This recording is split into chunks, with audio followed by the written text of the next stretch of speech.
अभी वास्तविक परिस्थिति ये समाज की क्या है कि जो मदर इन लॉज हैं वो अपनी डॉटर इन लॉ से थोड़ी कम पड़ी हैं। अभी कॉन्फ्लुएंस जनरेशन है, एक दो पीढ़ी के बाद ये आएगी कि mother in law daughter in law equally well educated. अभी परिस्थिति समाज में क्या है, मदर इन लॉ कम पढ़ी होती है, 10th स्टैंडर्ड 12th स्टैंडर्ड या बीकॉम होती है, और डॉटर इन लॉ MBA बन के जाती है। और उसको ये लगता है MBA मतलब management masters in business administration नहीं, MBA मतलब मने बधु आवड़े। ये पहले ही दिन सुझाव चालू कर देती है घर में जाके कि मॉम देखो ये जो रेफ्रिजरेटर है ना वो इस दिशा में हमने रखा है ना, उससे तो अच्छा कि अगर हम ये दिशा में रखें तो कैसे। ये रेफ्रिजरेटर ये दिशा में घर में 5 सभ्यों को 8 साल से ठीक जम गया है। अब तू रेफ्रिजरेटर को एडजस्ट हो जा जल्दी, तू नहीं है ये घर में, तू रेफ्रिजरेटर हो जा। 2 साल तक तो कोई सुझाव देने की जरूरत नहीं, एडजस्टमेंट। और आप भी अपनी बेटी को ठीक तरह से एडवाइस नहीं देते हो।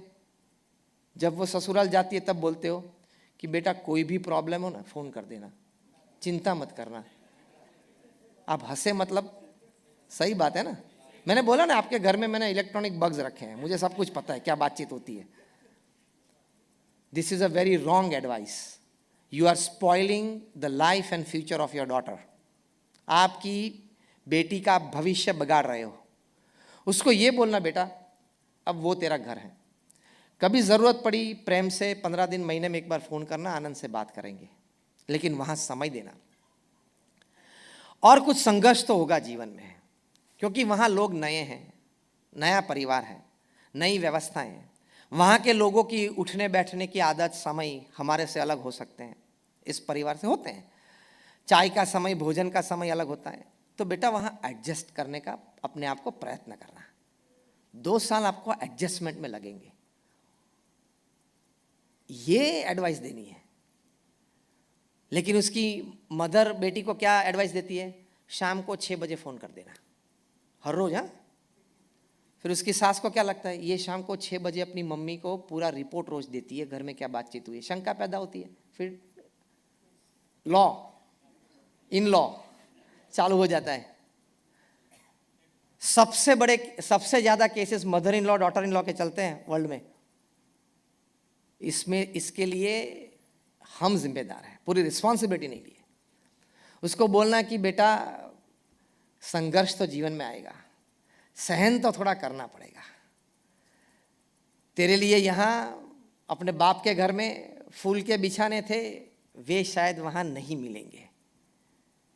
परिस्थितियाँ ऐसी रहेगी, शायद तेरी सास या ससुर अपमान भी करेंगे, तो बेटा उस वक्त बोलना नहीं, बड़ों का मान रखना। और हर बार सुन लेना ऐसी भी बात नहीं है, लेकिन मौके पे कभी मत बोलना।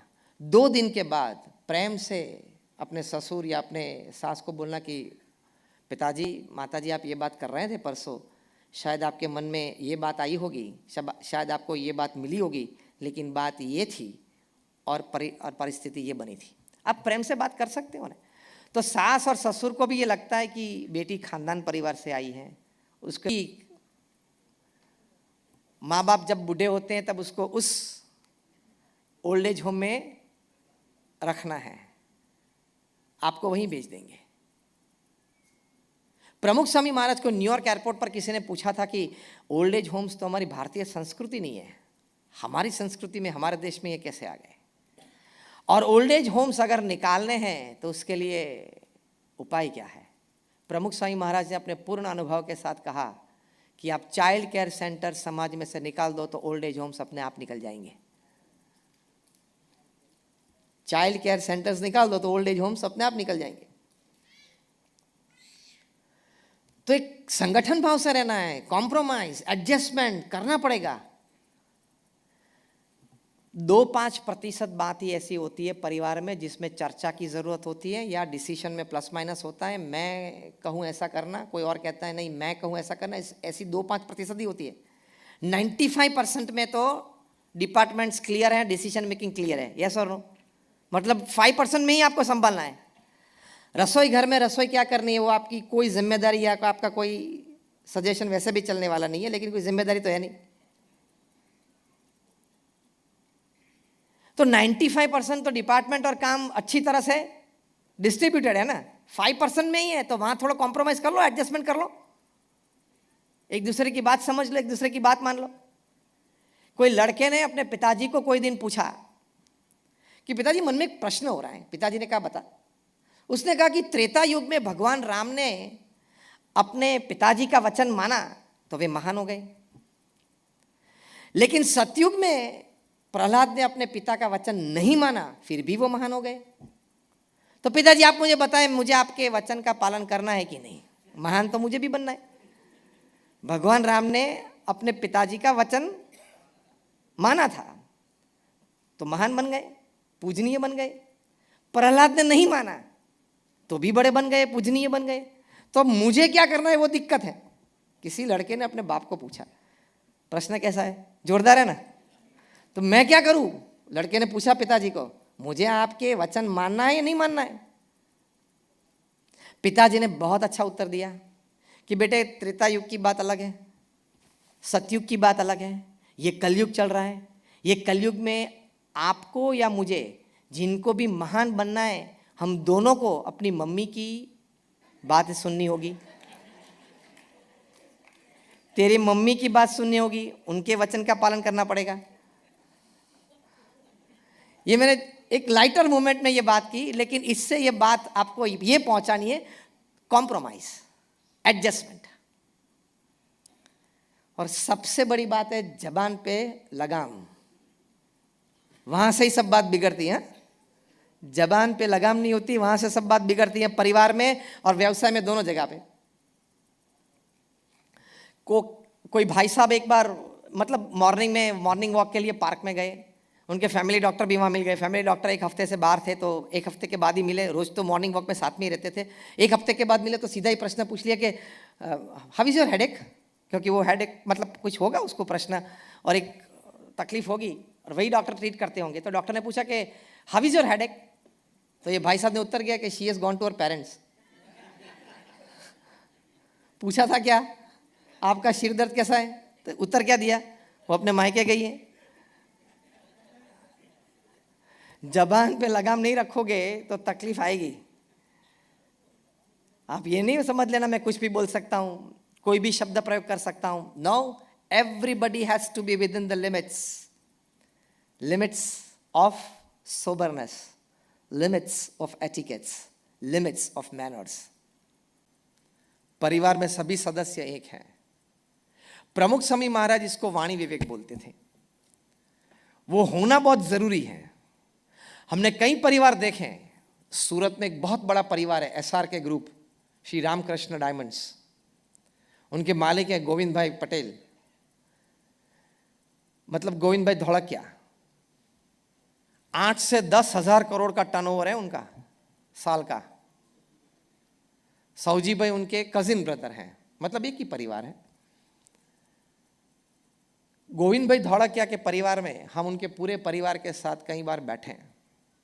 उनके युवा या तरुण या छोटे बच्चों, इन सभी के जीवन में जो संस्कार है, गोविंद भाई धोड़किया अपने परिवार में छोटे से छोटे बच्चे को भी मान दे के बुलाते हैं।